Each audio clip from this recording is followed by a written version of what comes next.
Good day, everybody. Welcome back to our second session, live from Jerusalem. I got to shift my camera from the last broadcast. Forgive me, folks. Oh, good Lord. There we go. Let's just do that.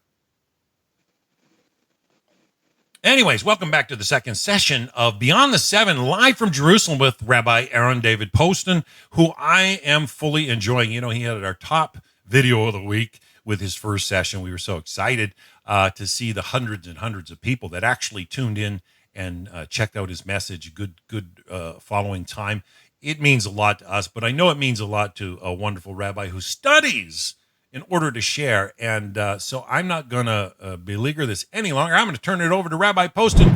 Rabbi, how are you today? We're so glad that you started this series Beyond the Seven, and we had some wonderful teaching last week, and we're looking forward to exactly what you want to share with us. Stage is yours, Rabbi. Thank you, Dan, and thank you for all the listeners who have joined in now or have watched in the post-production.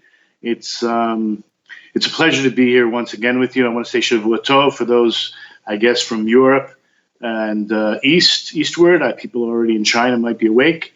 And for those who are, I guess, in the middle of the night, I don't know if there are anybody, maybe in Hawaii, I don't know. But for those in North America, I'll say Shabbat Shalom or Shavua Tov. And I'm glad to be back. We actually had people inquire all the way from New Zealand, Rabbi. We had people from Indonesia last week. We had questions from all around the globe, not just here in the West. I know we're joined right now by people in California. We got people here in British Columbia, Canada, and more. So we're eager to hear from learned rabbis, especially out of Israel. I firmly believe in that connection with Hashem, but through the nation of Israel and through Jerusalem, we believe great things are going to happen there. And who better than to share it than a lovely rabbi such as yourself there? Thank you. I just want to take one moment out. We should have in mind to pray for those who are suffering. I think the whole world is suffering on some level. But for those who are physically suffering from this virus that is a pandemic and is affecting the whole world, that they should have a refuah shalem, a complete recovery.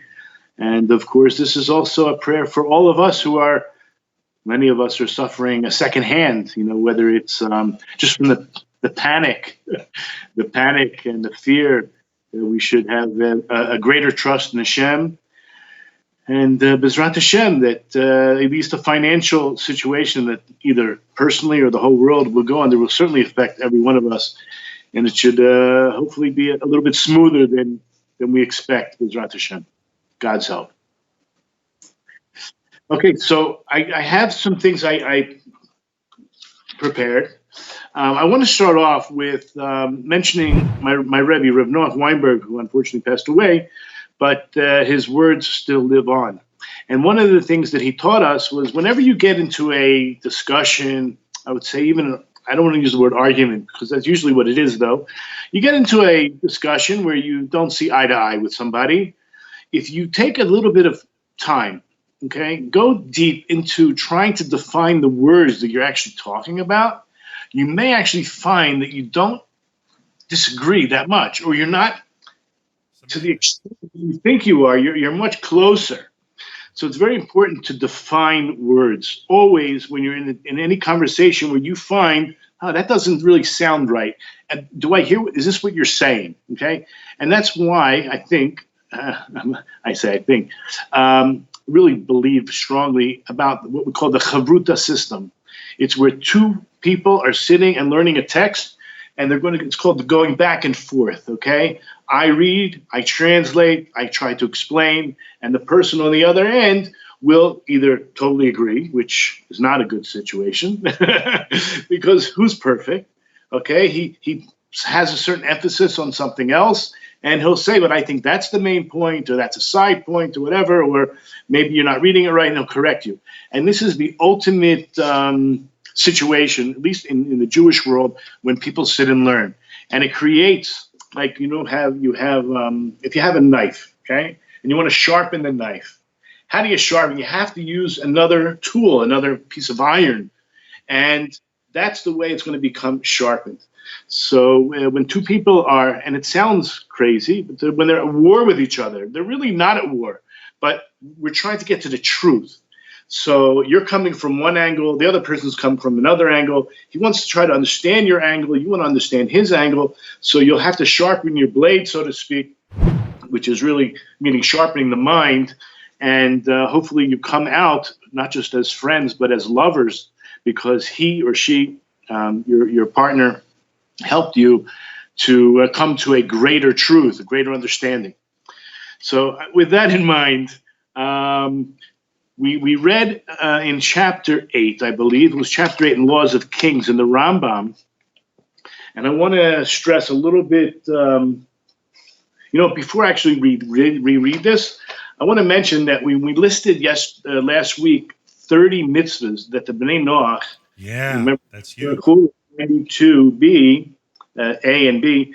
One of the mitzvahs, we both took a step back and said, that's strange. Why would Nevela be on this list, right? I think we both, because we know or we're aware of the fact that Nevela is something that a Ben Noach is certainly permitted, in terms of even the Jewish community with the Ger Toshav should give him for free or provide for a Ben Noach for sale. And why would it be in the list? So interestingly enough, let me see, I have the Rashi here. First of all, there's two lists that I was quoting from, and one of them was a better translation, I think, and it was the one that says Nevela was in the Art Scroll Gomorrah. The other list that I have, I printed off. It was from Rabbi Aaron Lichtenstein, the City University of New York. So it says not to eat an animal that died naturally. And that's Rashi. So what did Rashi mean? What does it mean? I'll just, if I can find it, the exact words here. It says like this. He actually quotes about the,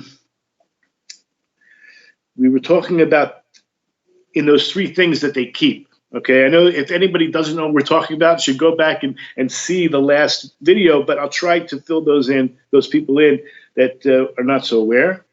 That even though there were 30 mitzvahs that they accepted upon themselves, it seems like they weren't really keeping them, but they were keeping 3. And one of them was not eating human flesh. So Rashi on that, after he explains it's human flesh, they at least didn't do it in public. They didn't sell it in the butcher shops, right? Some people, they realized it was wrong, but they weren't doing it in public. So Rashi says, Vani Shamati, he adds, I heard, meaning another explanation, Basar Hamet, Basar Behema, Shemeta Me'atzma. We're talking about dead meat, where the meat of the animal died on its own. Now, I think there is a difference, okay, between what we call roadkill. Maybe that's not the exact, but let's say carrion. You come across a carrion. Carrion, is that the word? You come across that animal, you don't know if it died of disease or old age. How long? As opposed to when a Jew, let's say, slaughters an animal and he finds a nick in the knife, right? So a Jew cannot eat that animal, and that we call nevela.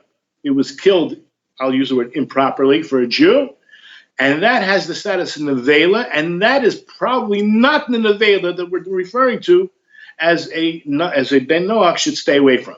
It sounds from Rashi that the Ben Noach should stay away from the animal that he finds on the side of the road or died of old age, right? Something that died on its own, and you don't know, maybe, God forbid, there's a disease, it was diseased, and it just makes more sense, which really kind of leads me into another idea, and I want to stress this more and more and more, and we're going to find out why I'm saying this, that we said that the 7 laws are not 7 laws. There's 7 categories. It's very important. 7 categories, because someone asked me, it was a little confusing. I thought there were 7 laws. Now you're saying there's 30. So there's 2 different views, right? Either it's 7 categories, and there are many subcategories. So there's different opinions. Some say there's 30, some say there's 60, some have even a higher number. Okay, so that would be called subcategories. If you read this Gomorrah that we read, it sounds like they accepted upon themselves additional mitzvahs, right? So maybe over and above. Remember, this is called beyond the seven. I want to stick to the idea that we have seven overall overreaching general categories, and there are many subcategories. I'm going to just stick with that for the time being. So understand that not eating an animal that died naturally would fit into that category in Neveil. But I want to define the word chasid, because in the Rambam, chapter 8, in law number 11, I want to focus a little bit on the words, right? Because all non-Jews, okay, maybe this is going to confuse people, but I want to try to not confuse anybody. I want to try to make things crystal clear. Awesome. Every person, there's 8 billion plus people on the planet. We are all considered B'nai Noach, right? All 8 billion people. However, the Jew, people from Isaac and Jacob, right, from Jacob, they are now in a category all on their own called Israel. So now they are not B'nai Noach. So all 8 billion other people are B'nai Noach. But the Rambam, I believe, expresses there are two types. And perhaps there's even a third or a fourth. But he called them, huh? Is this based on the covenant? Like we understand that the Jews are unique because of the covenant at Sinai. And the 8 billion, the rest of us, we're all B'nai Noach, everybody, but the covenant themselves. But now you're saying there's 2 or 3 types? The covenant that God made with the Jewish people that removed us from that general category of the 8 billion people. If you want, I can just explain, because we're going to deal with the verse. We're going to deal with the verse. Wait 1 second. I wrote it down. I will find it. Papers all over the place. Here it is. So when you go to Exodus chapter 19, verse 6, this is right before the acceptance of the Torah. Right? The 10 Commandments, so to speak, are in chapter 20. So in chapter 19, where God proposes for us to enter a covenant, a unique covenant with him, he says, let's go to verse 5. And now, if you hearken well to me and observe my covenant, you shall be to me the most beloved treasure of all peoples, for mine is the entire world. You shall be to me a kingdom of ministers and a holy nation. These are the words that you shall speak to the children of Israel, on and on and on. So in Hebrew, it's just so beautiful. So in Hebrew, in verse 5, v'yoto, now, im shamoa tishma'u, if you really listen diligently, bekoli, to my voice, ushmartem et briti, and you guard my covenant, this covenant we're entering, item li segula, you're going to be treasured, most treasured, mikol ha'amim, from all the nations, ki li kol haaretz, the whole world belongs to me. But this is where it says, Vatem tu li mamleches kohanim, you will be to me a kingdom of priests, the goy kadosh, a holy nation. And then it says, Elo devarim, these are the words that you're going to speak to the children of Israel. So we were considered removed from the 7 and added another 606. Ruth, who's well known, I told you I wasn't going to speak too much about gematrias, but Ruth, who was considered the one of the paradigm examples of a convert, her name, Ruth, Resh, Vav, Tav, is, right, Tav is 400, Resh is 200, and a Vav is 6. So that's 606. She accepted upon herself 606 more mitzvot. She became a full-fledged ger tzedek, okay, convert to Judaism. So now I want to just focus on chapter 8 in the laws of kings and their wars, where the Rambam discusses, I believe, these 2 different types of B'nai Noach. And I'll say it outside first. One is, and the reason this really hit me, because this week I listened to a few of the different rabbis on the station here, and they were discussing, can a Ben Noach be a atheist? And I thought, that's interesting. I think the Rambam talks about this. So maybe atheist is not the word. Maybe agnostic is the word that I'm looking for. But I'll read it in English first. Anyone who accepts upon himself the fulfillment of these 7 mitzvahs and is precise in their observance is considered one of the pious. The word pious in Hebrew is chassid. And we're going to discuss that word among the Gentiles and will merit a share in the world to come. But he makes a stipulation. Okay? In other words, to be considered pious, this applies only when he accepts them and fulfills them because the Holy One, blessed be He, commanded them in the Torah and informed us through Moses, our teacher, that even previously Noah's descendants were commanded to fulfill them. So Ben Noach already had to keep them. So I'm going to call this a higher level. The higher level of a Ben Noach who's called a chassid and will be granted eternal life, the world to come. The next statement is a little bit controversial. He says, however, if he fulfills them out of intellectual conviction, to me, that would be an atheist. Maybe it's an agnostic. But he feels that this is the correct way. Why? Because maybe moral, maybe it just makes sense for society. He's not a resident alien, meaning he cannot be considered a ger toshav, nor can he be considered pious amongst the nations. So we already said the pious is the one who goes to heaven, and the one who accepted the Torah, not because of personal intellectual conviction, but something much broader. Now, these next words are the reason I say it's controversial, because there are different texts. So the text I'm reading from says, nor are they considered amongst their wise men of the nations. Right. But I want to tell you something. There's an ancient text, a written text, like handwritten by the Rambam himself. I just have to find it. Really? And it's more popular. It's actually more accepted nowadays. We'll find it. I know I'm going to find it. Here it is. You're anything like me, Rabbi. In other words, the Frankel edition of the Rambam puts in a lot of things that were only in the Ksav Yad, in the handwritten manuscripts. And it's known that it was in Yemenite. So the Yemenite community, they had, Rambam was their rabbi, and they had communication, and they had these handwritten manuscripts. So in the Rambam over there, it says Ella, not velo, not from amongst the wise, but rather from amongst the wise. So in other words, when we read it again and say, however, if he fulfills them out of intellectual conviction, he's not a resident alien, nor is he a pious amongst the nation, but he is considered amongst the wise of the nations. So we do have a statement in Chazal that says, if you were told that Torah is amongst the nations, don't believe them. But if you were told there's wisdom amongst the nations, believe them. So knowing that statement, I believe clearly, and many people bring down, this is the text I just quoted you, Ella. Rather, they're considered amongst the wise of the nations.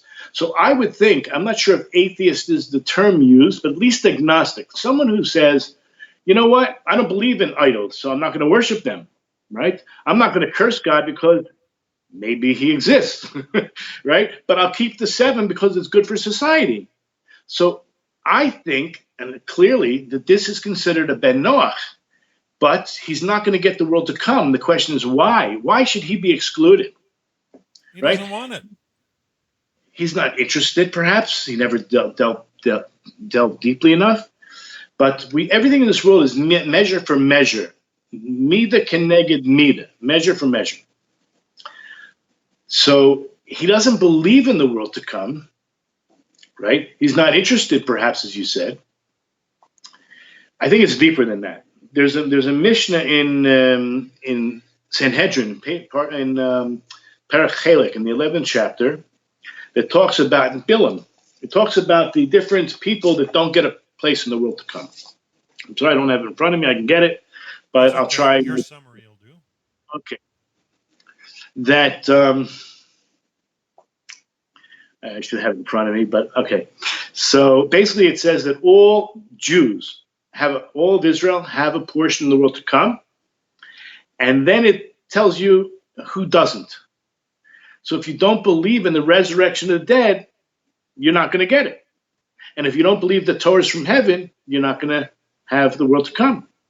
So knowing these things, it's about a Jew. So I would say really the same thing applies to a Gentile. But what makes me say that? Because in the list there's these categories of ideas, philosophical ideas, and then there are lists. There are a certain amount of kings, a certain amount of people who are excluded. And we learn these are principles. Again, it's not just these three kings or these four people, but what they stood for.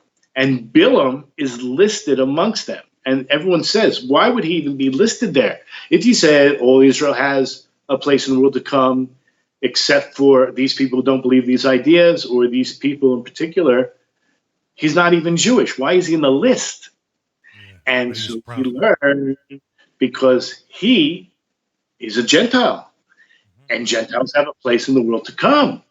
He has to be listed there. So you know that people like him would not merit the world to come. I actually have some of the Gomorrah here. Let me just see where, because I thought it was interesting to talk about as a proof text. It's in Sanhedrin, page 105. It mentions there are four prominent commoners who are not going to have a share in the world to come. That's Bilam, Doeg, Achitophel, and Gehazi. Okay. And so the Gomorrah goes like this. There's a machlokus. Machlokus means a discussion of seeming disagreement between Rabbi Yoshua and Rabbi Eliezer. So Rabbi Eliezer is going to make the claim that Gentiles do not have a place in the world to come. But before I begin to tell you, the Gomorrah prefaces it and says the halakha is not like him. It goes like Rabbi Yeshua, just to keep that in mind. But you have to hear the other side.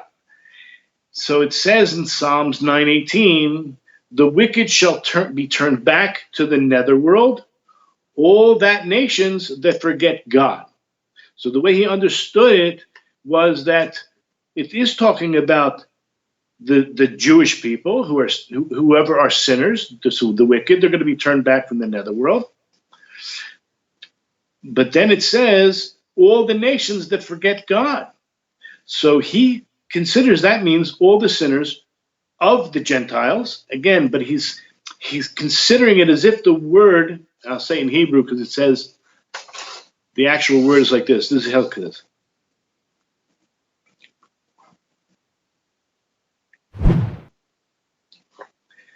Yeshuvu Rishayim l'Sha'ula, right? Will return all of the wicked will return to the grave. Kol goyim shechechei Elokim, all the nations that forget God, as if there's an equation that all the nations who obviously don't believe in our God are going to I'll use the word hell, or this place called the grave. But Rabbi Yeshua says it doesn't say kekol, it just says kol. So it's only referring to the non-Jews who don't believe in God. Okay? They forgot, only the Gentiles that forgot about God. This is very important. I'll just read the words that he says. This is huge.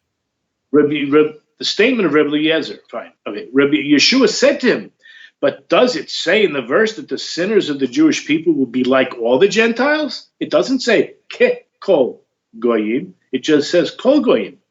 It says all the Gentiles that forget God. So rather, now we understand it means the wicked shall be turned back to the netherworld. And who are they? They are all the Gentiles that forget God, meaning the Gentiles who fear God do have a share in the world to come. Okay, so now we got that clear. Putting all the information I put to the side so we don't, my desk is still full of tons of stuff, but okay. Now, what does it mean to be a chassid? In other words, how do we define? So most translation would be saintly, pious.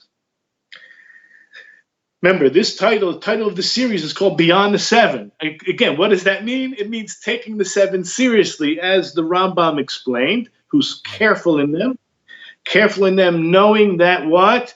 That they were revealed to Moses. Yes, it was true that before Moses, it was known to the world, but it was stressed or repeated at the revelation, at Mount Sinai. Okay, so what is a chassid?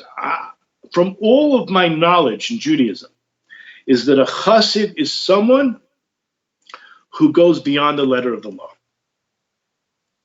Beyond.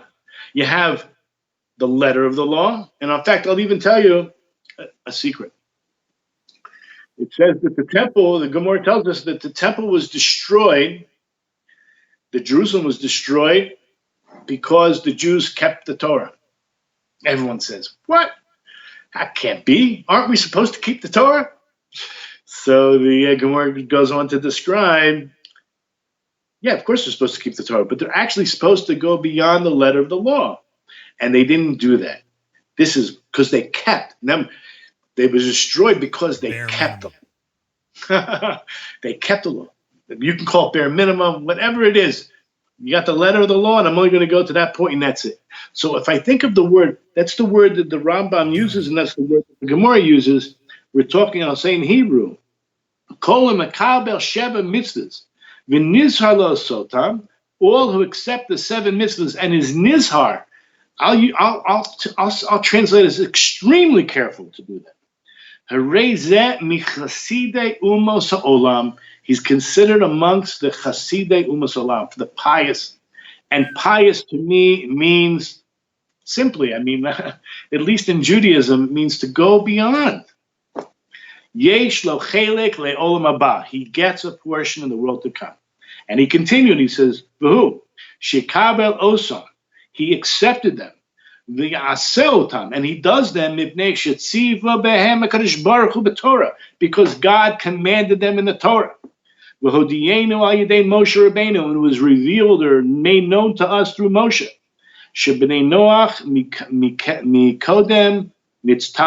Even though the children of Noach were commanded before.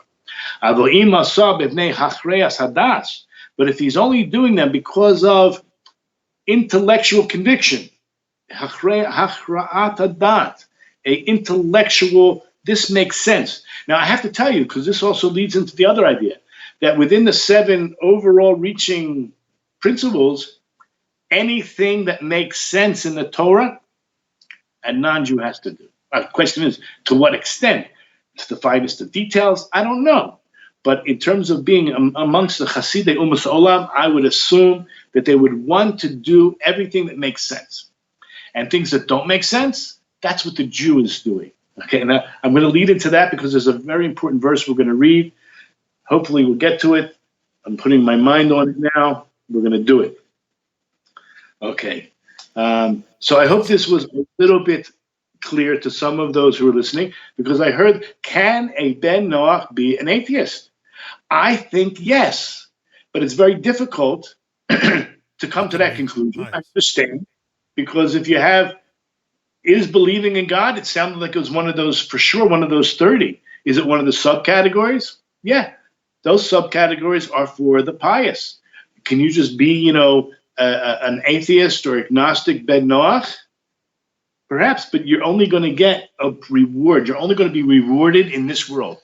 This world, I want to now mention, I have a beautiful thing I did many, many years ago. I put together a list of all the different sevens in Judaism.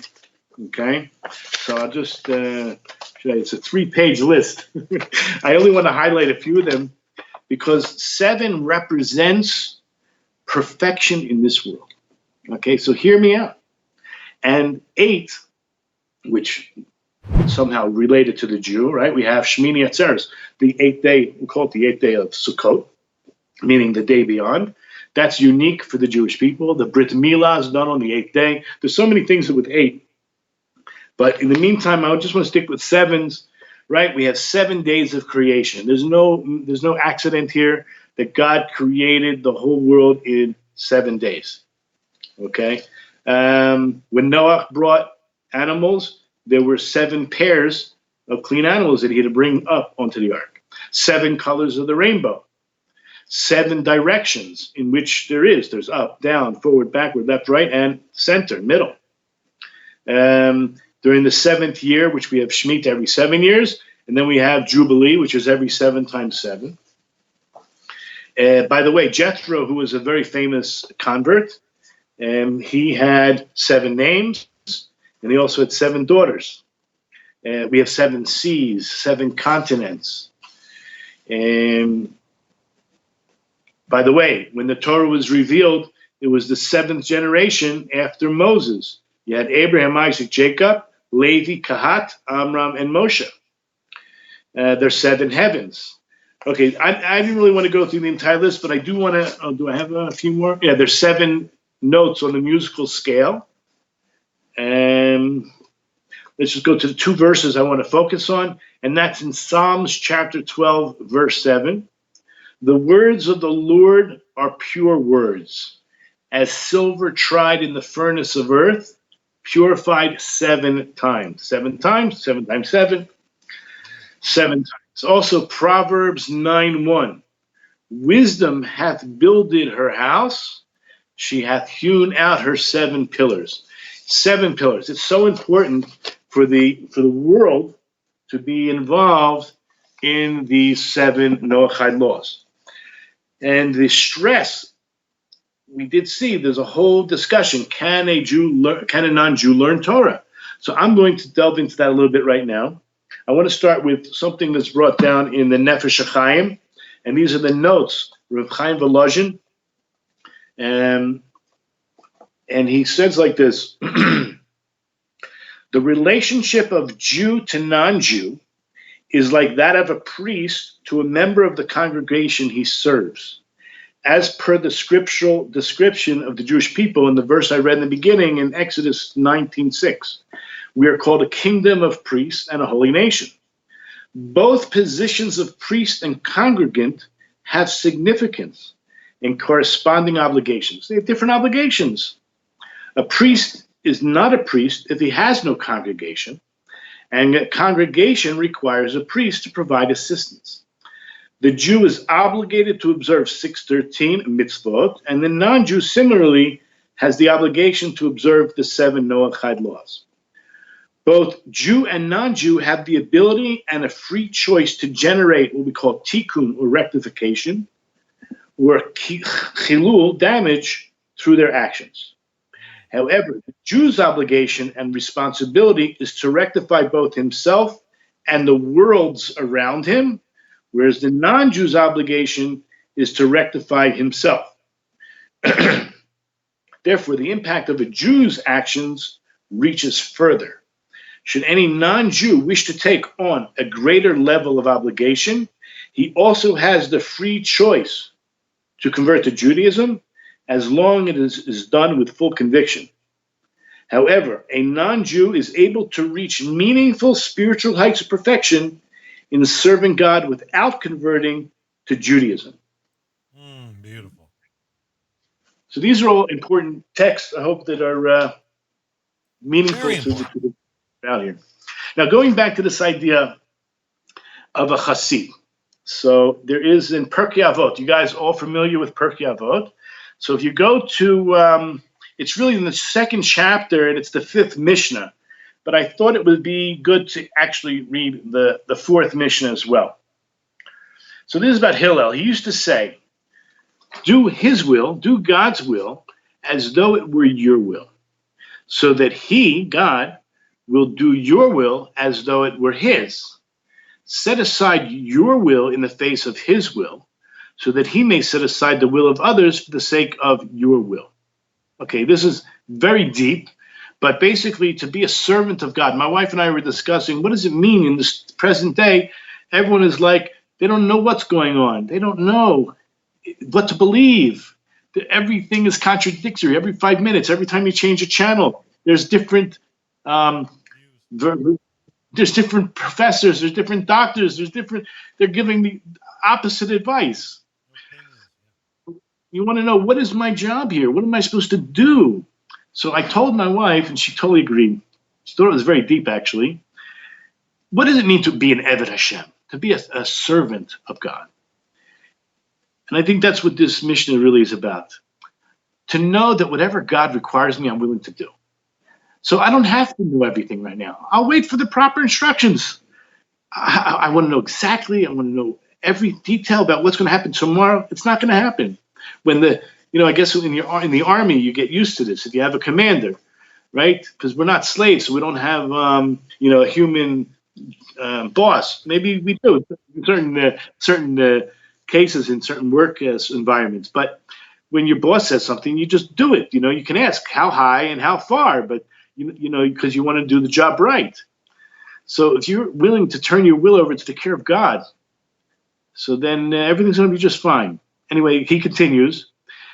And I also heard this idea, because what is it about a community?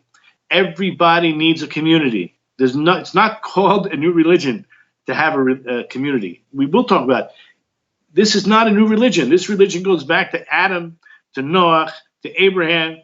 This is this thing called, I'll call it Noahidism. I don't know if there's a term. It's called Judaism for non-Jews. Okay, you're not allowed to create your own religion. We saw that also in the Rambam. This is one of the main reasons that I'll just refer to it as in chapter 10. I believe it was Halacha 10. The Rambam stresses Klolo shel davar. The main point of that halacha that was talking about involving yourself in Torah or keeping Shabbos was ein manichim osam lechadesh das. We don't allow them. It's not permissible to create a new religion, because if they don't learn Torah from the Jews, they will. I mentioned this in the land. You will find yourself creating a new religion.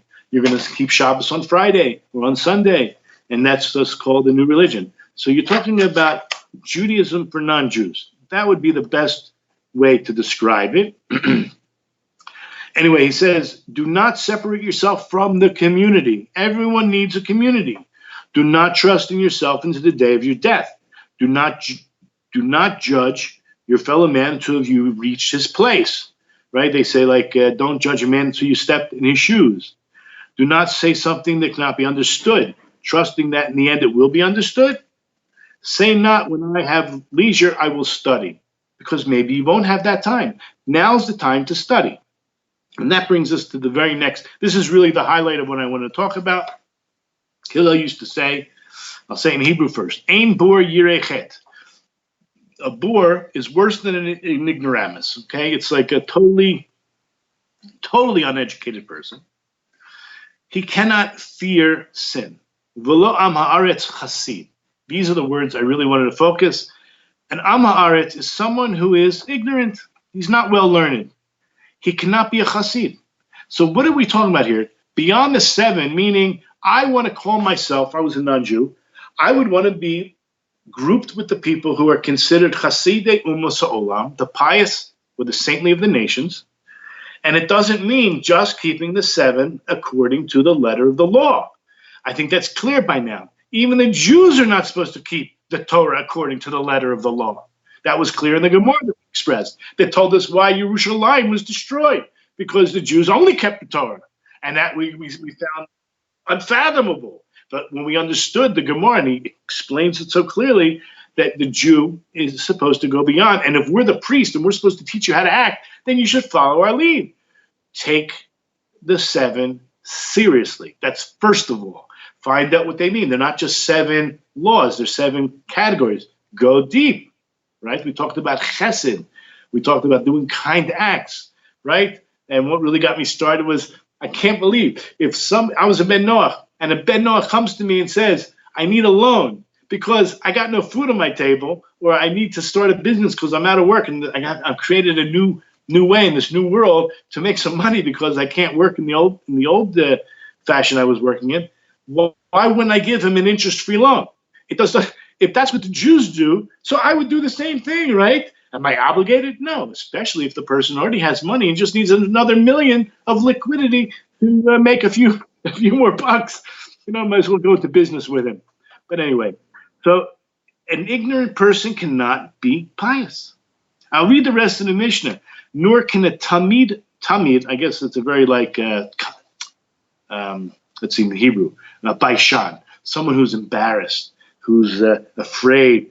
He can't learn. And why can't he learn? Because he's afraid to raise his hand and say, I don't understand, right? If he's very embarrassed, and the teacher could be going to the next lesson already, thinking that everyone understood it, and he doesn't stand up on his 2 feet and says, I need a tutor, or I need extra time with you, or it's just, I missed one word, and that one word, I just don't get the whole lesson because of that one word. Nor can an impatient person teach. Okay? I have to take that from myself. Nor will someone who engages too much in business become wise. Perhaps. Why? Maybe because he's too busy making money. In a place where there is no man, strive to be a man. I think you really think about the word chassid, because that's what, in other words, to say a ben Noach has to fit in one category, I think is missing the point. Baruch Hashem, that there will be non-Jews who will keep the 7 out of a intellectual conviction. I think that's a positive move for most of this 8 billion people on the planet, okay? For people who think that stealing is they don't even think twice, right? It's, come on, at least the person is thinking about it, right? To murder. He would never murder anybody because he just thinks it's wrong. This is someone to be, I think, applauded, okay? But he should know, listen, you have a status of a ben Noach. Maybe you're an atheist, maybe you're agnostic, I don't know, okay? But so you don't believe in God, so, okay? But you're a ben Noach and you're a mensch, but between me and you and the lamppost, we know that he does not have a place in the world to come, but he will get reward in this world. He will be rewarded in this world. Why wouldn't he? Hashem said do this, and he's doing it. Okay, so that's put that aside. Boy, that puts a lot of clarity out there, Rabbi. So I want to talk about the idea of learning, right? Why should one learn? I don't know where to start. I have 2 pieces I want to talk about. One are prophecies, and one is the Mishnah Torah, the Rambam's laws in Shemitah and Jubilee in chapter 13. Let's start there. So it's really 13, but I want to go back to 12 and maybe even go back. I told you one of my biggest problems is I read something and I have to go back to see in context. I want to have a running start. And usually I never get running because I always go back. But we were talking, the previous halachot, we're talking about the Levites. Remember, the Jews also made up a priestly class. And the Cohen and the Levites do not get a farmland. They don't get land in which to work. Okay? They go to the cities, and our maaser, our tithes, will support them. Okay? And it's because they are the teachers. So in number 12, this is chapter 13, halacha 12, in the Mishnah Torah on the laws of Shemitah and Jubilee. Why did the Levites not receive a portion in the inheritance of Eretz Israel and in the spoils of war like their brethren? The answer is because they were set aside to serve God and minister unto him, and to instruct people at large in his just paths and righteous judgments. You can find this in Deuteronomy chapter 33, verse 10. It says, they will teach your judgments to Jacob and your Torah to Israel. Therefore, they were set apart from the ways of the world, meaning not to engage in farm work or business. They don't engage in war. They don't wage war like the remainder of the Jewish people. Nor do they receive an inheritance, nor do they acquire for themselves through their physical power. Instead, they are called God's legion.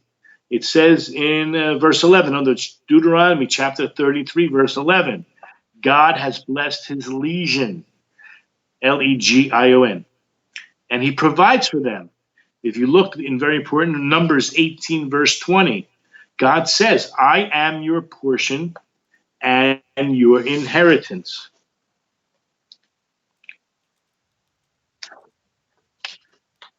The comment on this, the Rambam cites in the first portion of the verse in Halacha 10 as proof the Levites are not entitled to a portion of the spoil nor in ancestral heritage in Eretz Israel. In this halacha, he explains the rationale for the exclusion. The Levites are set aside from material involvement so they can devote themselves to the spiritual. However, God promises this is an exchange, that this exchange will not cause any of them a loss, that God will provide their material needs, and it's provided through the maaser, through the tithes. Now, this is the real important halacha, because we did read that a non-Jew is not supposed to be learning Torah. Now, we already explained that means that they should be learning the Torah that they're obligated, which is probably like 98% of the Torah. I mean, it's all the written Torah, right? And it's probably, I'm going to use 95 to 98% of the oral Torah as well. Wow. This is mind-boggling. This is the Rambam. Not only the tribe of Levi. So we just got done saying that the Levi is dedicated to Torah. Not only the tribe of Levi, but any one of the inhabitants of the world. And everyone understands this to mean, I could say everybody, probably 98% understand it to mean this. I have a comment here, 27. This wording implies Gentiles. In other words, I'm not a Levi. Maybe I am, but let's say I'm not. And I want to dedicate myself to Torah. I can give up my job and dedicate myself. Now, what does it mean, give up my job? How am I going to live? Okay, so that's a whole discussion on its own, okay? And we're going to get into it a little bit now. Someone wants to be like Levi. He doesn't have the halakhic status of Levi, but whose spirit generously motivates him, and he understands with his wisdom to set himself aside and stand before God to serve him and minister to him and to know God. We're talking about Gentiles as well. Proceeding justly as God made him, removing from his neck the yoke of the many reckonings which people seek. And he is considered holy of holies, sanctified. Beautiful. God will be his portion and heritage forever, and will provide what is sufficient for him in this world, like he provides for the priests and the Levites. And even King David declared in Psalm 16:5, God is the lot of my portion, you are my cup, you support my lot. Now, what does this mean? I mean, to say non-Jews should not learn Torah is 100% wrong, right? We already established that. In the whole written Torah, the whole Tanakh, everyone agrees they can read. This is a lot to learn, okay? It's a Tanakh, it's kind of small, okay? And the only way you can learn any of it anyway is by learning it from the Jews, because they were there. They know what it means, okay? I have a few examples. Did I bring it down here? I know I did. Just have to find it. We talked about this a little bit before. How do you know? How do you know about the oral Torah anyway? We can't hear it from anywhere except from a Jewish people. Listen, I'll just give you like a few ideas, right? It says in Deuteronomy chapter 12, verse 21, God says to slaughter as I commanded you, and nowhere does it explain the 5 different laws of slaughtering, right? The knife has to be completely sharp, right? Can't have a nick, right? And when you slaughter, it has to be in a certain place, and it can't be with any pressure, and you can't do any stabbing, and you have to go back and forth. You can't stop in the middle. What does it mean? Slaughter as I commanded you, but there's nowhere written these details. What about tefillin in Exodus chapter 13, verses 9 through 16, again in Deuteronomy chapter 6, verse 8, in chapter 11, verse 18. These are called tefillin. It's a sign. God tells you to put a sign on your body and doesn't explain what it is, right? You can have a whole bunch of people creating their own religion. They don't know what they're talking about, right? Here, I have a great one. Oh, so I told you I wasn't going to do gematria, but okay. So an eye for an eye and a tooth for a tooth. So ayin tachas ayin, shein tachas shein, right? Everyone knows that verse, an eye for an eye, tooth for a tooth. From the very beginning, we were at Mount Sinai. We knew this involved 5 different types of financial I forget the word, but remuneration of some sorts, right? For doctor's bills, unemployment, pain, libel, suffering of different sorts. The word kesef, kaf, samich, pay. Believe it or not, that's kesef. The word I, it says I in tachasayin, an I for an I. But the word for also can be translated as an underneath. I'm sure you heard the word tuchas. So the word tachat, and ayin, tachat, ayin. So it means whatever's underneath the ayin. So you have ayin, yud, nun. So whatever you have is the ayin. The letter that comes after an ayin is a pei. Yud, the letter that comes after yud is a kaf. And the letter that comes after nun is a samich. So the letters that are underneath the word ayin, I is money. The words are saying it to you. It's like screaming at you. Okay? There's an oral Torah right in front of you. Right? I mean, well, not in front of you, but it needs to be told to you. So it was never in Judaism that if somebody accidentally or even purposely stuck out someone's eye or broke their tooth, had to have their eye or tooth removed. Yes, there's a discussion in the Gomorrah that whose tooth are you replacing? In other words, if, God forbid, I was the one who, okay, let's not use me as an example.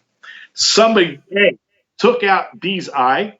So the question is, we ask, how much would it cost you to be willing to not have your eye not removed, right? Or, in other words, if my eye is valuable to me, so what am I willing to pay not to have my eye removed? My eye would never have been removed, but there's money in place of the eye, as we just explained. The question is it going to according to my eye or his eye? What if he, the guy that was damaged, was a pianist, a mamish, I don't know, top-notch pianist, and God forbid, whatever accident happened, damage, or maybe a surgeon in his hand or something. Hand. Is it going to go according to my hand, who I sit and watch vegetables grow all day and scare away the birds? Or am I going to pay a much higher amount for the pianist or the surgeon's hand? So that's the discussion. Okay, so that's another idea. No, it makes great sense. All through the Torah, it says, V'yidaber Hashem el Moshe lemor. God spoke to Moses saying, why do you need to say, why does the Torah need to say, God spoke to Moses saying? First of all, in Hebrew, the Yidaber, we're told, is a harsh language, and it's, what's the word? It's like written in stone, right? And that the Torah actually is. The Torah itself is written, and you can't even mess up one letter, right? You can't be missing a letter, and a letter can't be smudged. Okay. The Yidaber, so that's God spoke to Moses. Lemor means to say over. God spoke to Moses to say over in what language? In your own language you can convey to them. That's the way a teacher always has to teach his student, in a language that the student can hear. So Moses heard from God one way, and he was told to tell over. But the Hebrew emor is different than the word v'yidaber.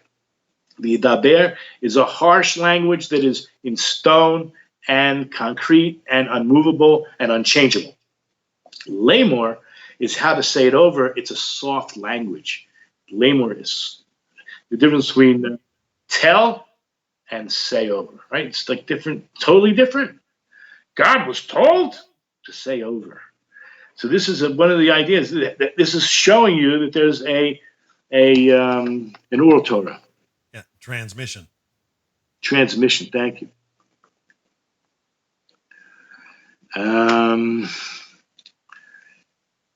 Okay, I have a few more, but I don't know why I didn't write the verses down, but the concept.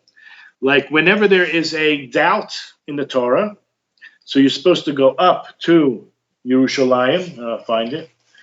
It's in Deuteronomy 13 or 18, I think. Let's see. Yeah, probably 13. 17.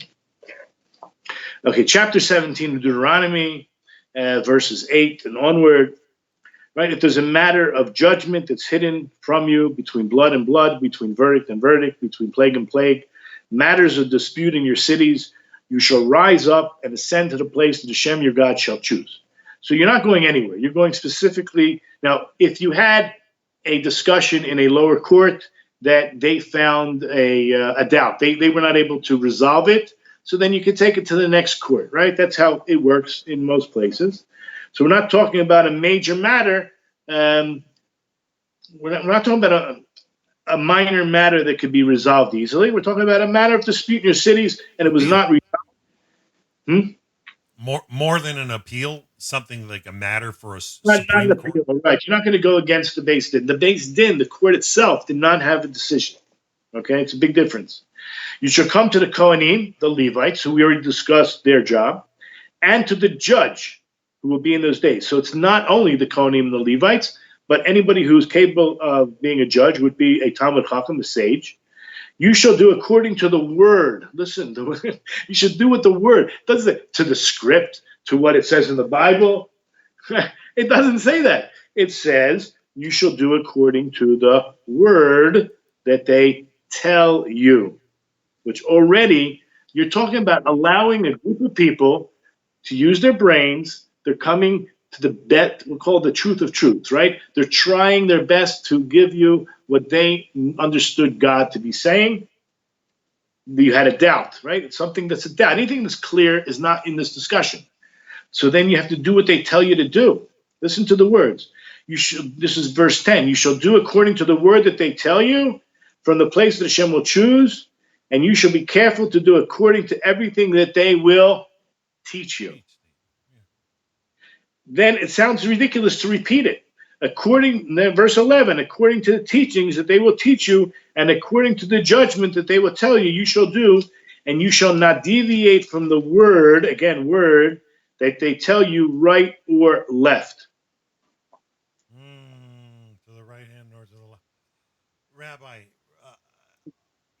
can I just say, is this not why the prophets prophesied the way they did and the world might turn to Jerusalem?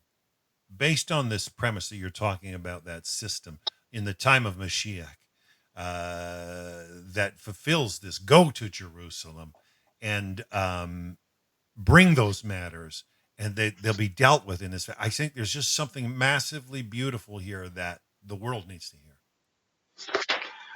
Listen, anybody that believes in Scripture has an easier time understanding. And that's what I mentioned. I'm going to bring a few of these ideas down. So let's start with Deuteronomy chapter 4, verses 6 through 8. I see this as more prophetic. And we'll start. And you shall keep them. This is the Jewish people. God, through Moses, is talking to us. You shall keep them and do them. We're talking about the Torah. Why?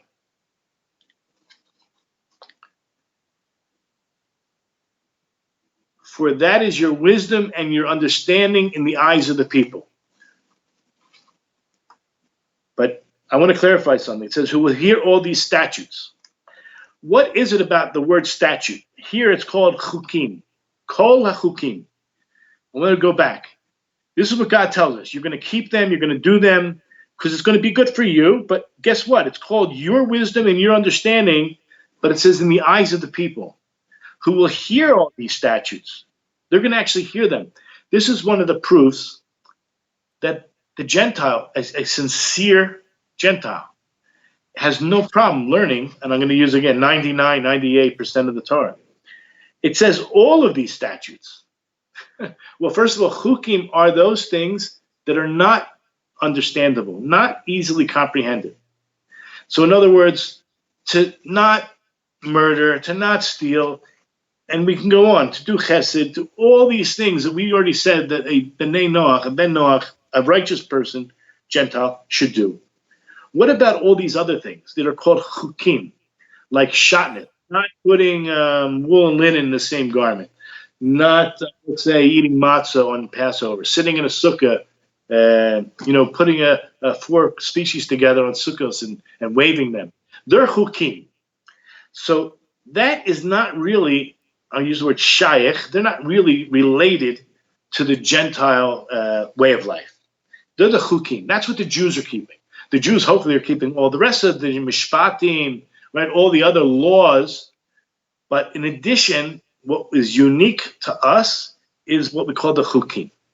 And it sounds from here, from this verse, that they will understand, they will hear all these. How does the Torah tell me that they're going to hear about them all and not learn about them? Hearing about them and learning about them are to me, intertwined. Because Shema Yisrael, like understand. In other words, Shema is understanding. Ushmar, and I'll read the Hebrew. Ushmartem vasitem, you're going to guard them and you're going to do them. Kihu hachmatchem ubinatchem, it's your wisdom and your understanding. Le'enei ha'amim, to the eyes of the Gentiles, the nations, asher yishma'un, they actually hear. They hear. Kol hachukim, they're hearing beyond the seven. They're hearing beyond the ones that make sense, the ones that are logical, which they're obligated to keep. They're hearing about them. The Amru, and you know what they say as a result? This is what they say. Yeah. Verse 7. Only this great nation is a wise and understanding people. For what great nation is there that has God so near to it as the Lord our God is at all times we call upon him? And what great nation is it that has just statutes? How do they know?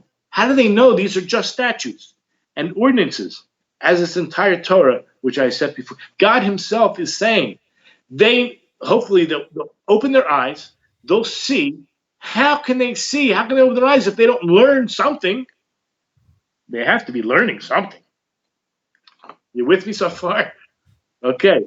Zechariah chapter 8, verses 22 and 23. Many peoples and powerful nations will come to entreat the Lord of hosts in Jerusalem. You mentioned about coming to Jerusalem and to pray before the Lord. So said the Lord of hosts. This is a prophecy of the future, but I think the future is now. In those days, when 10 men of all languages of the nation shall take hold of the skirt or the garment of the Jewish man, saying, what? Let us go with you, for we have heard, again, we have heard that God is with you. How can they hear? What does that mean to hear? First of A all, little more than just audible sound, right? First of all, it's again the word Shemanu Elokim Yimechem. We heard. The word Shema means to understand, not just to hear. There's some kind of understanding. Now, I just want to use, again, no gematrias here, just simple math, okay? How many nations are there? 70 nations. So when it says that many people, where's the word? Okay, here it is. Eser anashim, 10 men, mikol lashonot, from all the different languages, all the different nations. So you have 10 men from the different nations. So there's 70 nations. That means 10 men. So that's 700, correct? In other words, what did you think when you read this? 10 men are going to each Jew. No. 10 men from each nation is going hang on to what? The corners. What do you mean the corners? How many corners does a Jewish garment have? 4. This is where it gets to 2,800 from. Yeah. 2,000. I know where it's all going, sure. I just think the audience would appreciate it. So I think every Jew who's listening, you have to be prepared. And every non-Jew, if you feel that you want to be amongst those pious of the nations, we spoke about this in the laws of Shemitah, right? I didn't make it up, right? It was right there in front of us.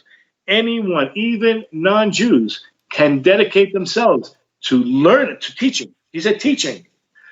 We already discussed this idea. You cannot be a teacher if you do not learn. There's no such thing.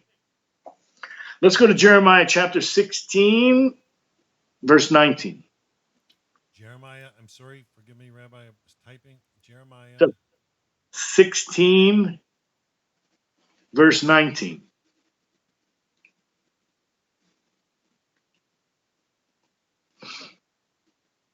O Lord, who are my power and my strength and my refuge in the day of trouble. To you, nations will come from the ends of the earth. So we're talking about the non-Jews are going to come and say to the Jewish people, only lies have our fathers handed down to us, emptiness in which there is nothing of any avail. How will someone come to this understanding? Try to use your imagination. There's all kinds of ways. There could be open miracles. There could be. Why do we have to wait till the last minute? Is what I'm asking. Now's the time. Now's the time to come to this understanding. Bezrat Hashem.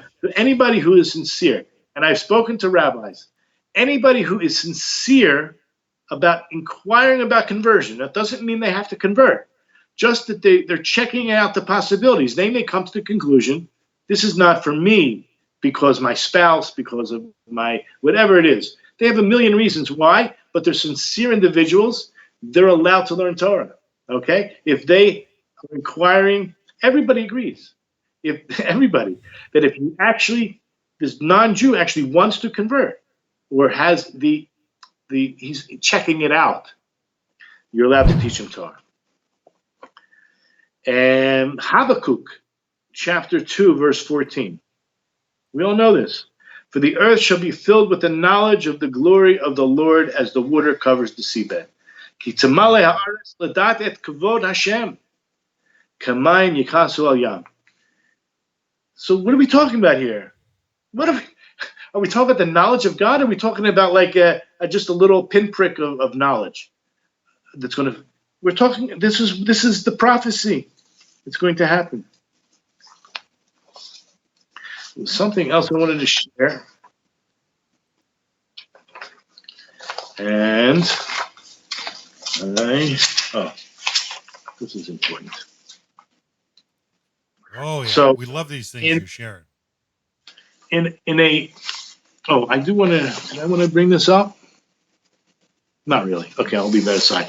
In a Sefer, a new book that came out, which is I'm not sure it's really out yet, but I got permission to share a paragraph from Brit Shalom.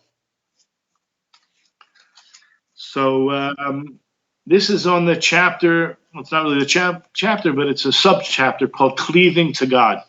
So this book is dedicated towards the knowledge of Bnei Noach, of non-Jews, who want to advance in their being of service to the world.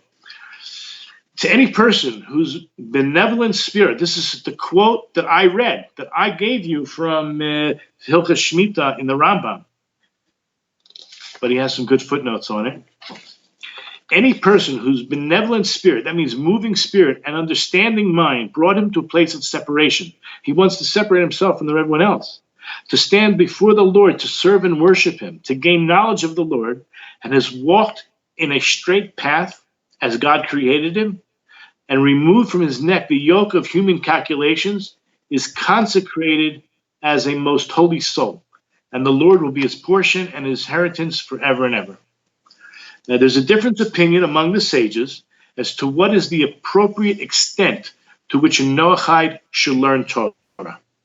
There are those who restricted study to parts of the Torah with universal application, which touch on the foundations of faith, morality, and law, that are meant especially for Noachites. There are also those who distinguish between a non-Jew who did not take upon himself the 7 Noachide laws, who would be limited as stated in his study, and a proper Noachide who was permitted to learn the entire Torah. He quotes, this second opinion is the prevailing one. Now, I want to actually go into the Rambam, because he actually uses a different language, and I'll share that in a second. I just want to finish here. Among the ways of cleaving to God is to become attached to Torah sages through learning from their upright conduct. So, okay, what I want to show you, if you go to that chapter 10 in the Rambam that talks about learning Torah, how it's frowned upon, he doesn't say a ben Noach. he used the word goy. Remember, I started the class saying there are different types of goy is the general term for all Noachites. And then there's the Rambam made two different levels. There's a amongst the wise, and he kind of pushed that aside, right? There's a whole difference whether it's even worth mentioning, but I told you the manuscripts do mention it, and therefore he has a place in this world. He'll have reward in this world. But the way the Rambam says, it says goy she'oisek b'Torah. He doesn't use the word ben Noach. A goy, and in some places it says akum, which means an idol worship. So an idol worship who involves himself in Torah, he's the one who is strongly, under no circumstance, should be studying Torah. However, later on, that was halacha 9. In halacha 10, he says ben Noach. Sharatza los mitzvah. He wants to do any of the mitzvahs from all the other mitzvahs. Again, does that include learning Torah? Does that include Shabbos? Put that aside. In order to receive schar, we don't prevent him from doing so as long as he does them correctly. I stress over and over again, any Noachite, any non-Jew that wants to do additional mitzvahs, it says he has to do them kehalacha. He has to do them according to the halacha. So how is he supposed to know the halacha? He has to learn if he wants to do them. So he wants to do Shabbos, or he wants to do whatever it is, he has to learn. It's right. It's clear as day. So the first halacha says a goy or an akum, someone who is not in the category of accepting of the Noachide laws. The reason we're not going to push him to learn, and we're not going to encourage him to learn, is because he's just there to mock us. He's just there to cause trouble. If he's sincere, so then first of all, he'll change, he'll start learning on his own, and he'll come as a Ben Noach who wants to do, and he's already in the next category, and therefore it says not only do you don't prevent him, there's a me'iri that says you even encourage him, and you should be teaching him the Torah. Because especially the me'iri explains that by a Christian, an ex-Christian, let's say a Christian, it's not ex-Christian yet, he believes the scriptures from God. And if he comes to you, you can't do any more damage. He's already damaged goods, okay? So basically, you're going to teach him the correct way to understand the Torah. So he's only going to come out, hopefully, on the other end, a better person, because he's going to have some insight. There's no way to understand the Torah without having proper instruction. So with all that said and done, with all the prophecies that we spoke about, and with all the direction that God wants the world to go in, so I would suggest to study. Start with the 7, right? Start with understanding the depth of the 7. Then you start to go deeper and deeper. Yeah, go ahead. Just exactly in line with what you're saying, the beginning of that paragraph that you spoke about in Brit Shalom, it said something about the one that had removed the yoke off of his shoulders, and it was a specific yoke? Oh, so that referred to the idea of what we spoke about in the laws of Shemitah. We're talking about someone who pushes off work, who pushes off being involved in taking government money. Whatever it is, you are non-dependent. Willing to sit on the floor and eat bread dipped in salt. Okay? You're willing to forego the luxuries of life. That's what it means. Like a Levi, like the Kohen, does not have, let's say, the infrastructure to become wealthy. Therefore, they're forced, or they should be willing to be involved in chinuch, in teaching. Okay? And they will be taken care of.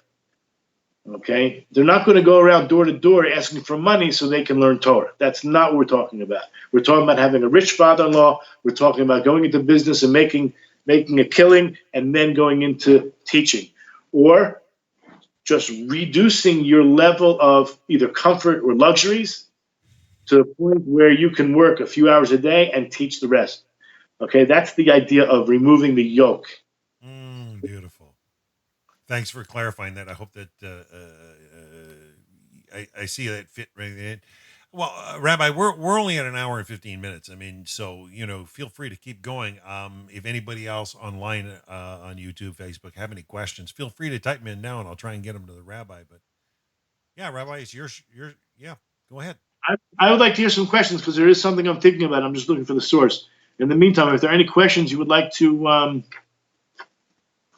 add, read.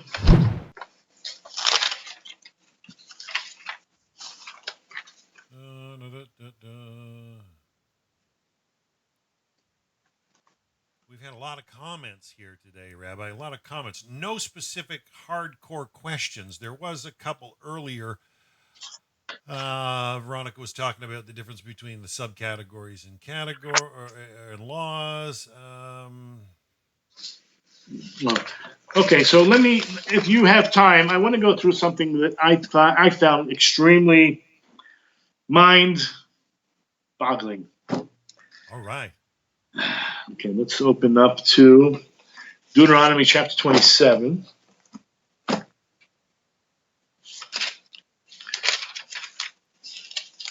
We could spend more time on this another time. Let me just introduce you to what's going on here.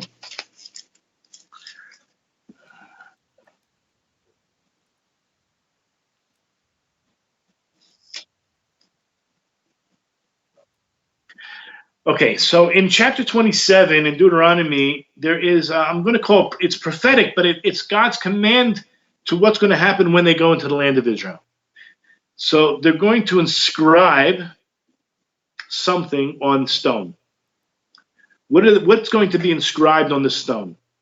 So let's start with the first verse. Moses and the elders of Israel commanded the people, saying, observe the entire commandment that I command you this day.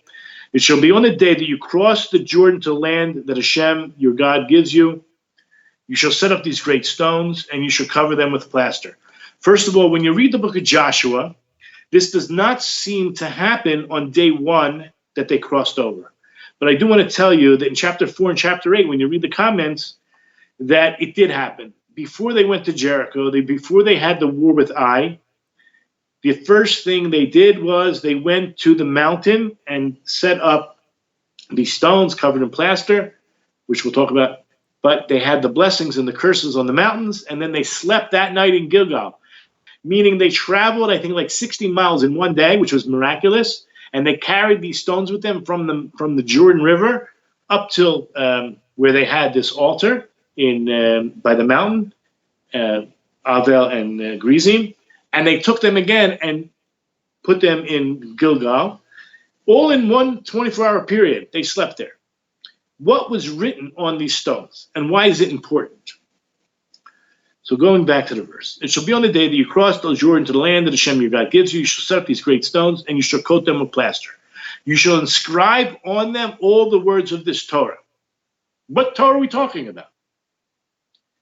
Why is it so important to set up in the land of Israel by the border in Gilgal, where they're actually, till this very day, wherever they may be? But why is it important? What's written on them?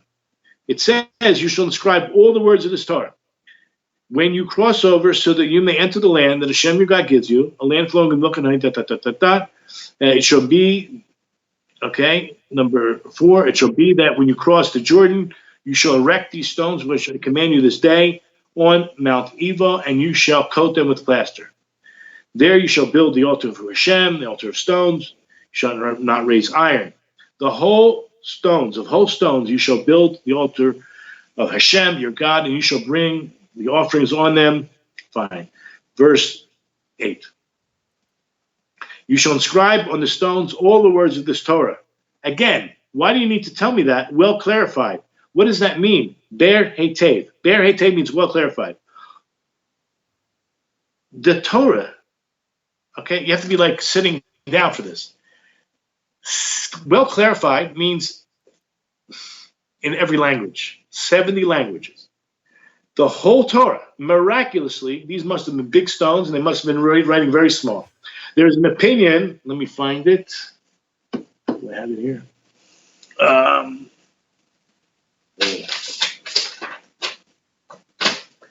Okay, oh yeah, it's right here. So there's different opinions. Actually, I don't have it here, but some say it was only the 10 Commandments, but it was all 70 languages. Some say it was the entire Torah. Okay, but at the bottom there was another verse. I don't have the verse in front of me, but it says, "Do not allow the non-Jewish nations have an influence on you towards their idolatry practices. So no matter what was written there, whether it was the Ten Commandments or whether it was the whole Torah, it was written in all 70 languages, and underneath was a one like prominent verse that was like the point of the whole thing, that the non-Jews who want to come to the land and live amongst the Jews have to become familiar with the Torah, whether it's the Ten Commandments. Remember, the Ten Commandments have 620 letters. There's 613 for the 613 commandments, plus 7 for the 7 Nochai laws, or the entire Torah. The bottom line is that the Gentiles coming should be able to learn the Torah. Again, the written Torah. Everyone agrees they can learn the written Torah? It's right here, black and white. Why would you need to write it in 70 languages? Hello? The Jews only spoke Hebrew. They just came from Egypt. Maybe they spoke a little bit of Egyptian, a little bit of Yiddish. That's a joke. So there is an opinion that it's so that the Jews actually, when we go out to exile, we would be able to tune in spiritually to the different languages and be able to transmit the Torah to the nations as well. That's one opinion. But the main opinion is that any non-Jew coming should understand they're not supposed to influence the Jew, but the Jew is supposed to influence them, and they should learn from what is written down. Why was it plastered over? The whole idea was any non-Jew that wants to come and learn, they would inscribe, or however, you take a piece of paper and you can take a pencil and you could, if it's, it would show up on the paper. Basically, there was a certain method to the plaster that you would be able to read what's there and take it back.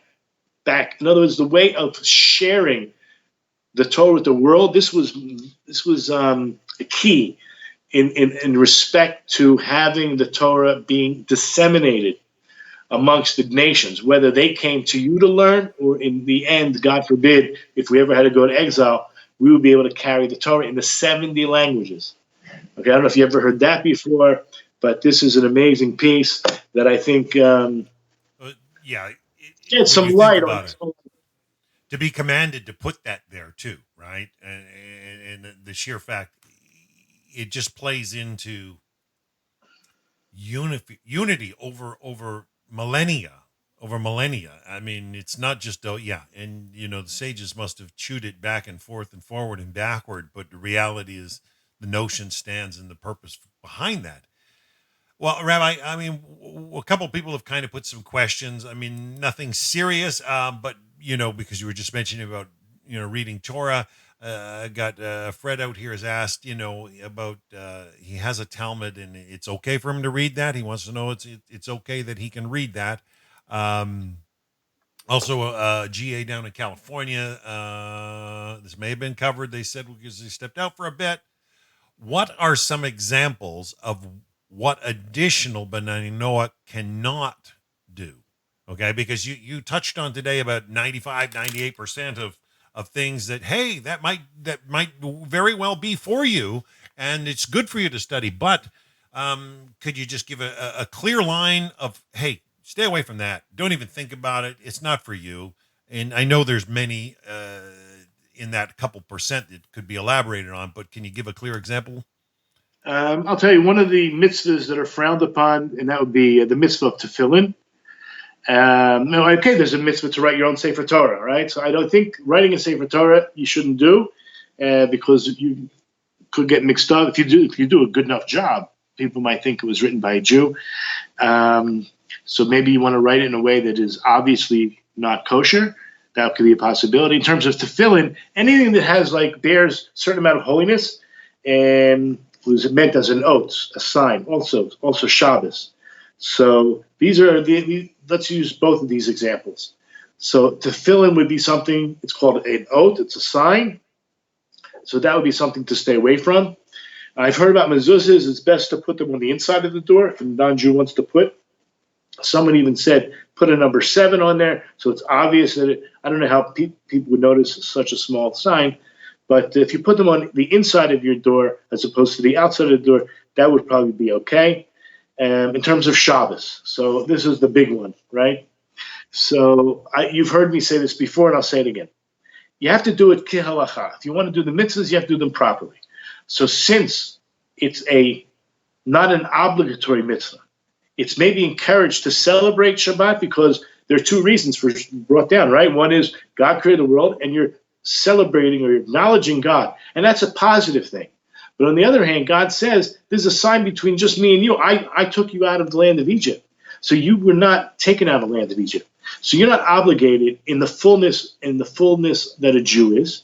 So to observe, let's say, to celebrate Shabbat in a voluntary fashion, that's cool. That's great. But voluntary means to do something to show that you're doing it voluntarily, which means to break it in the sense of what a Jew would normally be considered breaking. So a non-Jew should rest, perhaps take some time off to meditate and to commune with Hashem and to have family, but not to observe it in the exact same way that a Jew does. And to show that is to perhaps joining us live on Saturday afternoon. That's perhaps one way. I can't really think of too many other examples at the moment. I'm sure there's plenty. Wearing tzitzit, perhaps wearing tzitzit inside. Oh, there's another. Remember, reading the Torah on your own, you will never get the right shot. Okay, you'll be mistaken. So when it says, and you shall see them, so people think that means that I should wear them outside. I'm not doing it properly if I'm not wearing them outside. That's not the halacha at all. The halacha is, the reason it says, and you shall see them, is because it's a daytime mitzvah. That's all that it means. It doesn't mean that you shall see them, that you should see them. That you should see them means it's a daytime mitzvah. You only see during the day. So when you put them on, you see them, and then you can tuck them in. There's nothing wrong. You're fulfilling the mitzvah when you're wearing them, period. So if you want to do the mitzvah of tzitzit, so then my suggestion is to wear them inside, not to show them up, because then people might say, oh, come, you'll be the 10th person, or whatever. There's different ideas of being mixed up and confused by a uniform. So you don't need to wear them outside to show anything, because there's nothing to prove to anybody. This is between you and God. Okay? So that's keep that in mind, yeah. So that's B'nai Noach, got to keep that in mind. This is not about being seen. It's about your walk with Hashem. I do have another friend down in San Antonio area just asking, is it okay that he say a blessing before studying? I still think some of these B'nai Noach are having difficulty bouncing out of rite and ritual and staying alive. Like, it's perfect. I think in my eyes, my understanding is perfectly fine to say a blessing before studying.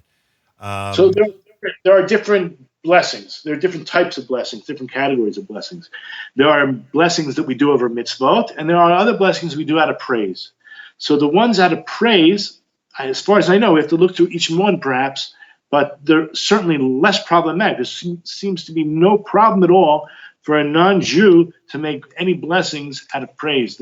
Right? Yeah. We have to see if there are any maybe exceptions, but as far as I know, that should be fine. When it comes to a blessing for a mitzvah, so that sounds like it's out of bounds to me, but again, there may be other opinions. To say Asher Kidshan of a mitzvah sav, I'm sanctifying myself through the commandments that God commanded me, is not a truth. It's not a full truth. So right. Maybe the siddur, there's a B'nai Noach siddur, maybe there's a suggestion of how to word it. Okay, granting permission perhaps to be able to. Rabbi Hirki, Rabbi Hirki, who wrote the Brit Shalom, also has his prayer book out there. But you're 100% on the mark with that. I appreciate you being clear. So. Okay, you asked a question in the very beginning of the last series, and I didn't get it. Do you remember? Off the top of my head, unfortunately, no. I've done about 4 or 5 other broadcasts this week, and forgive me, Rabbi, but all I can say is that we appreciate the liveliness with which you're sharing, but more than the liveliness, this Beyond the Seven topic is, it's almost like an opening of something that we as B'nai Noach don't get shown clearly often enough. And I'm not trying to put any shortfalls out there on other rabbis or anything of that nature. You're doing a wonderful job at shining clearly to myself and those that have been tuning in. I want you to feel confident and know that you're blessing people and shining light.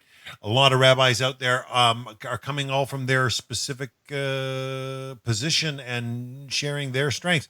What you're sharing, I think, is a very, very carte blanche, opens up for the world. It's like a small light in a dark place shines brightly, and what you're doing is shining very, very brightly. So I want to thank you for that. And thank you for giving me the opportunity. We're just past our 90-minute mark, so we may as well want to wind it down. Is there any final words you want to share, Rabbi, before? And are we okay for next week? Yeah, sure. Bezrat Hashem. If people have questions they want to send you during the week, and you can send them to me in advance so I can have perhaps a chance to look things over and prepare them either into the lecture or have some time at the end to address them, that would be helpful. I think I want to focus next week. There's a book called Path of the Just, because we spoke about in the introduction last week, fear of God. I mentioned fear of God is not what people think it is, okay? Or maybe it is. I don't know what people think. But there's lower levels. There's different levels. So one of the lower levels is a fear of sin, fear of punishment, or looking towards reward, doing positive things because we call it love. But there's something even greater than that, and that's called awe. We gave over a very simplified example of when you're in love with somebody like your wife and you want to tiptoe into the room late at night to grab something. You're not afraid she's going to throw the shoe at you, right? You're not trying to get any points by her. You really just don't want to disturb her. You don't want to hurt her. You don't want to rob her of her sleep. So you're tiptoeing. That's called awe, right? And that may be a very juvenile example, but I want to focus on this because this is the chapter that's going to deal with the character trait of Hasidut, of being a Hasid, because as I understand, I should say, hopefully, that many of the Bnei Noach are, they want to be in the category of the pious of the nations. And it's okay if anybody here is this watching that just wants to be amongst the wise of the nations and be an atheist or being agnostic, if such a thing could possibly exist after tonight's year, that's fine. That's fine. I got no problem with that. In fact, I think that's praiseworthy that you don't want to steal and you don't want to rob and you don't want to hurt anybody. So Baruch Hashem for people like you, and I wish millions, billions of people would be like you. But we want to try to take it to the next step. That's the idea beyond the seven. So this is what we're going to do next week. So I hope you can all tune in. Anybody who watches it during the week should know that Bezrat Hashem, this coming Saturday night, we're going to deal with the idea of what does it mean to be a Hasid and to have such a high level of awe, love, that's beyond fear. Or it's within fear, but it's anyway. Well, you'll have to tune in to hear what it's about. So that's what I want to do. Rabbi, that's a wonderful job to whet our appetite for next week. I want to thank you again for the wonderful lesson. Folks, please reach out to Rabbi Poston. You can find him on yibane.com. You can find him on Facebook or his YouTube channel. Feel free to write some questions. Come up with some questions. Think about some questions that he could maybe take some time to mull over ahead of time and prepare some really good material. He's doing a wonderful job. We really are thankful that he's taking the time because let's face it, it's after 1 a.m. in the morning in Jerusalem and he's still sharing. And so I'm so grateful. So until next week, Hashem willing, we'll see you then. Hasidut. Thank you.